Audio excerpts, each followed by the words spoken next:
gudoomiyaha xisbiga mucaaradka ee cud injineer Faysal Cali Waraabe oo maanta warbaahinta kula hadlay xarunta guud ee xisbigaasi uu ku leeyahay magaalada Hargeysa waxa uu ka digay shirka Soomaaliya loogu qabanayo magaalada London in loogu fasaxo in Soomaaliya ay la soo degi karto ama ay soo iibsan karto hubka waxana uu yiri waa shirka 11 ka dhacay May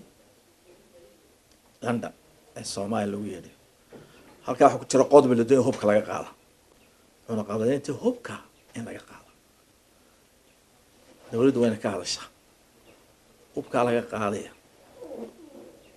Soomaaliya way isku dilaysaa inaga khatar baynu ugu hayaa inaga wixii inagu yaala waa la sheega waa inaynu inaguna ilaa shilinka u dambeeya waa in hub iibsanaa way adduunka hadda waxaan war Soomaali ma dawlad ciidamada Soomaali ma jiraan oo is aaminsaneen hubka beelaha qaadanaya beelaha kale ku dilayaan ka xoog weynaan hubka laga qaaday horan hoon u sheegnay waana dhacday anti marka ka dhacday anti ka dhacday in ciidamada soo baxeen ka qaaday meesha ilaa in beledweyne ka dhacday dad magaci Soomaali wato ciidamada qaranka Soomaali wata national force wata inay beelo ka qaadan beelo ka gubeen hubka la joojiyay dawladda Soomaaliland waxa leenahay موقفيدا إن تسامية وإن كهلا وإن كشجع وأمر هل كم كتاجنا الدونك ميل ومري لما صعنا يسكنوا تبعنا لا بعرف من كذا حمانت على يد تذكر عشر زملانا هاي سحلين أولي بايلها بينا وأنا كنت دارتي بايلها بينا مسؤول نوم كم موقتها مجر القابت كان موقدان مجر qof kasta badanti soorti injineer Faysal Cali Waraabe sidoo kale waxa uu ku baaqay loo gurmado dadka abaartu saameysay ee hadda soo doogay waxa jira dadka xooluhu ka baxeen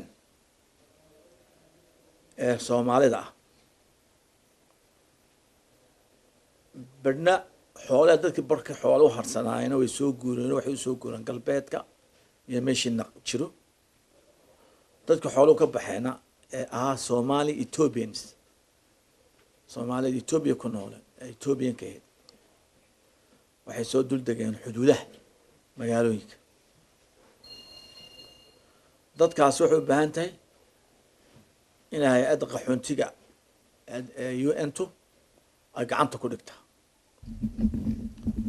waa Soomaali laakiin waa Somali Ethiopians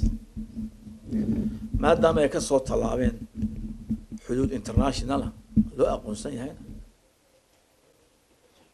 waxay la geliyaan statuski refugees qaxoontiga halkan wax Somaliland oo dhaqdhaqaaq qas jira